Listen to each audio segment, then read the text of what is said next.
Okay, Ohad here with CBT Nest, and today we're hosting Wendy Behary. Wendy is the director for the New Jersey Institute for Schema Therapy. She was also in the past the president of the International Society for Schema Therapy, and she's worked with Dr. Jeffrey Young since 1989. And she's also the author of Disarming the Narcissist.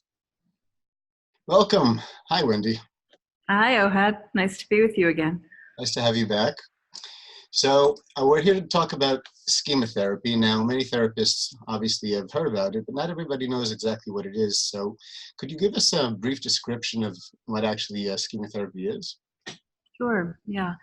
Schema therapy, developed by Dr. Jeffrey Young, who was working on the clinical trials for CBT with depression and anxiety with Dr. Beck way back in the 80s.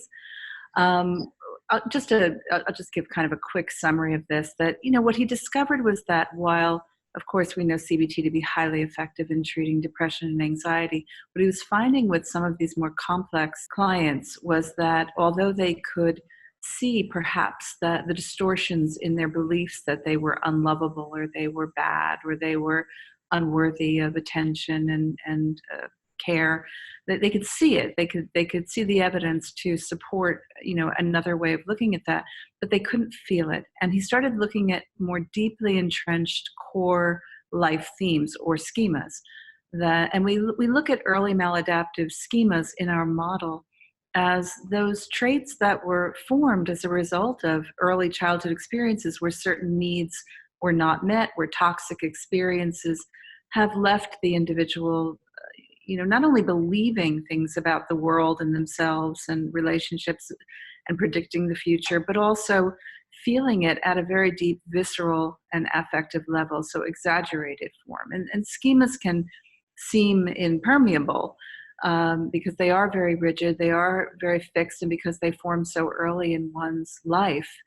And so our work is to try to reduce the grip, to really work to try to meet those unmet needs, which means that the therapist is postured in more of what we think of as an adaptive reparenting position. We are looking to get to the most vulnerable part of our patient and try and meet that need, teach them how to elevate their healthy adult mode within their personality, to care for themselves, to correct the biased emotional experiences that they had that have caused, what we typically see, which are self-defeating, self-sabotaging behaviors. So, it's an integrative model because we do incorporate CBT concepts and strategies. We do incorporate Gestalt strategies, psychodynamic strategies, object relations, not eclectic. It's a very deliberate, pulling together of evidence-based models that support the very broad, rich conceptualization that's founded in schema therapy, which is really about creating a narrative that helps us to see what the patient has learned about themselves, under what conditions they're getting activated, these early maladaptive schemas, and how they respond to them. What do their coping modes, what are these internalized messages and parent modes that they've carried with them throughout the decades, perhaps? What do they look like, and how do they show up under particular conditions that may be reminiscent of early experience? Right, and I know that it's very effective with personality disorders, and I know that you focused a lot on narcissism. What would you say are some of the advantages of schema therapy over a classic CBT?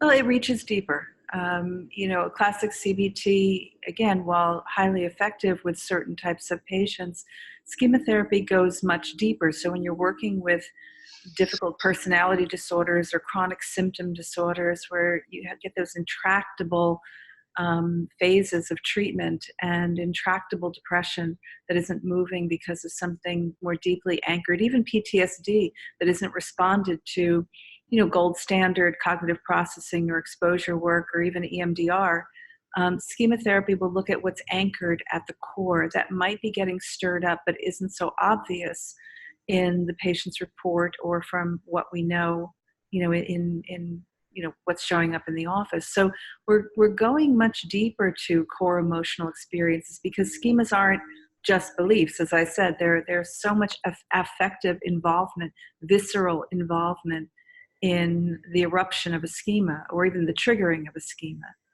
depending upon how severe the background might be, whether it's abandonment or deprivation or abuse or neglect in the life of our patients. So highly effective, and we have some data to support this in treating BPD and working with other personality disorders. I particularly use it in my area of expertise, which is treating narcissism. Right, and there historically has been a stigma among therapists that personality disorders are much harder to treat than other disorders. Indeed, yes. That would be one advantage. And are there other situations or populations where schema therapy might be beneficial or even recommended?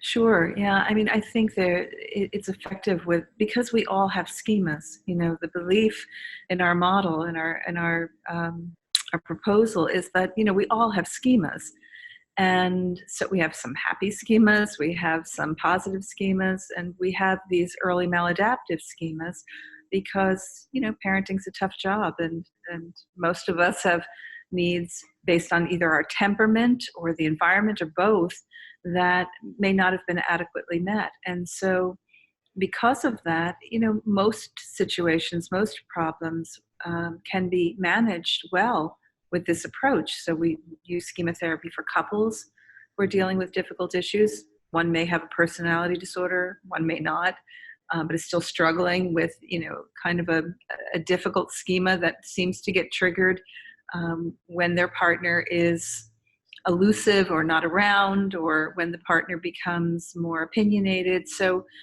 we're able to kind of dive down deep and look at the potential for healing this kind of relentless theme, life trait that's been around for a long time. We use it with highly avoidant patients. We use this with OCD. We use schema therapy, as I said, even with cases of PTSD where there may be other factors that are lingering beneath the actual more recent trauma that's occurred. Right. So I'm guessing a lot of times when us therapists refer to difficult patients, we're actually referring to the difficult dynamics or the maybe resistance or certain schema that are presenting themselves in the therapy room that we don't always know how to challenge properly. Yeah. And as I understand it, schema therapy would be really effective in helping us work with any patient with any disorder when they're presenting those kinds of dynamics in the therapy room. Sure. Yeah. And of course, we're going to follow the protocol of if someone comes in seeking cognitive behavioral therapy for depression, a good schema therapist who's also well-trained in CBT is going to offer the patient an opportunity to experience the benefits of CBT.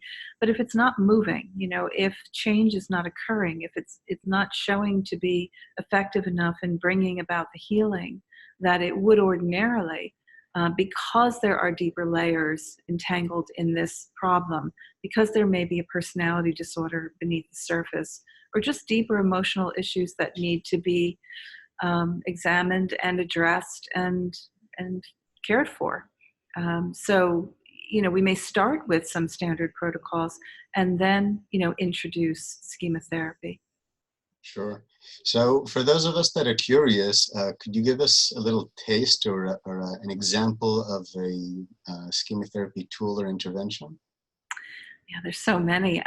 This is a great question, and there's so many to choose from. But I'll share two if I can do this quickly. One, strategy that I'm very fond of, which I use a lot when I'm treating narcissistic patients, is empathic confrontation. Okay. And empathic confrontation, again, if we think of the therapist as being situated in a role of being like a good parent, being the wise representation of the patient's healthy adult. In other words, I'm trying to be a good role model so that my patient can learn to internalize this idea that for narcissists with all their insecurities, they can internalize the idea that they're lovable without having to prove anything. So an example of empathic confrontation might be empathy, right, which is everything I know, because we do a lot of work in building a robust conceptualization, understanding the narrative of the patient.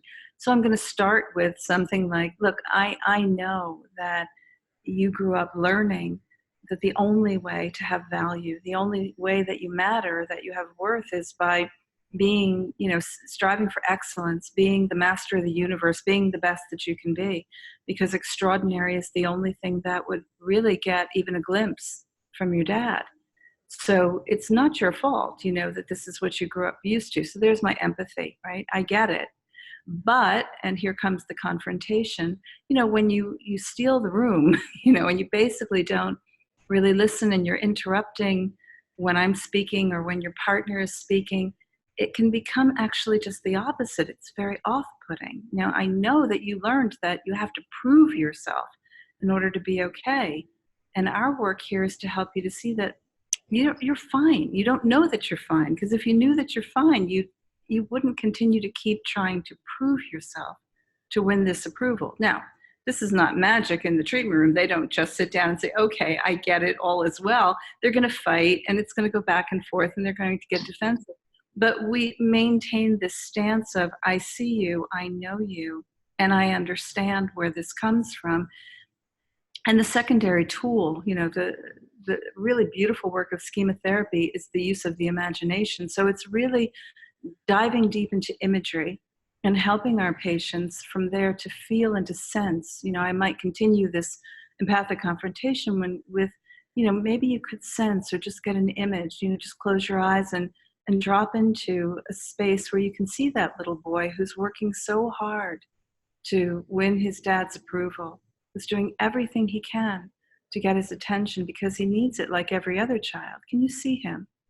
Can you get an image of him? So we use imagery very often to try to get in touch with that vulnerability. And from there, in the image, we can begin to imagine what it would be like, almost, rescripting the event in many cases, so that they can feel and sort of soak up the notion of getting love, being appreciated. We bring ourselves into the image, the therapist as an advocate. We bring even the patient's healthy adult part into the image to care for this vulnerable side. We confront critical parents in imagery. So it's a great use of imagination to try to get needs met and to begin to correct the biases that live in these deep, dark, distorted places. Right, that's a great example. It sounds like a combination of showing the patient acceptance via the empathy, and also on the other hand, giving them the responsibility to change and challenge what's going on today, and not just to live in the past. Yeah, exactly. All right, I like that. Great, thank you very much. That was a great little explanation. For those of you that are interested in learning more of schema therapy, Wendy Behary has provided us with a 4-hour workshop which you can attend via CBT Nest. So you can find information at the bottom of the video.